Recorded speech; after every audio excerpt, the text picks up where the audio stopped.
Hello everyone, నేను మీ faculty Sravan Kumar. Welcome to basic study circle. భారతదేశానికి ఆర్యులు అనేటువంటి వాళ్ళు ఏ విధంగా వచ్చారనేటువంటిది అదొక పెద్ద మిస్టీరియస్.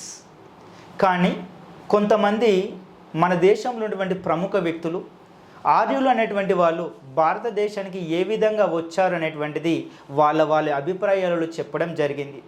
మనకి ఎగ్జామినేషన్లో ఛాన్సాలు ఇవ్వడం జరిగింది. ఆర్యుల యొక్క రాకపోయిన కామెంట్స్ చేసినటువంటి వ్యక్తులు ఎవరు అని.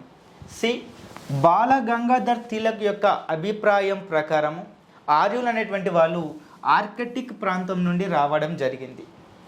అదేవిధంగా మ్యాక్స్ ముల్లర్, ఇతడు జర్మన్ దేశానికి చెందినటువంటి వ్యక్తి. ఈ max Muller was a great Indologist. Indologist అంటే అర్థం ప్రాచీన భాషల పైన అధ్యయనం చేసేటువంటి వ్యక్తిని ఇండాలజిస్ట్ అంటారు. ప్రాచీన భాషల యొక్క అధ్యయనం చేసేటువంటి శాస్త్రాన్ని ఇండాలజీ అని పిలుస్తారు. ఇక్కడ మ్యాక్స్ ముల్లర్ యొక్క అభిప్రాయం ప్రకారము సెంట్రల్ ఏషియా లేదా మధ్య ఏషియా నుండి ఈ యొక్క ఆర్యులు రావడం జరిగింది. అదేవిధంగా యేసుదాస్ యొక్క అభిప్రాయం ప్రకారము సప్త సింధు నుంచి ఆర్యులు రావడం జరిగింది భారతదేశానికి. అదేవిధంగా స్వామి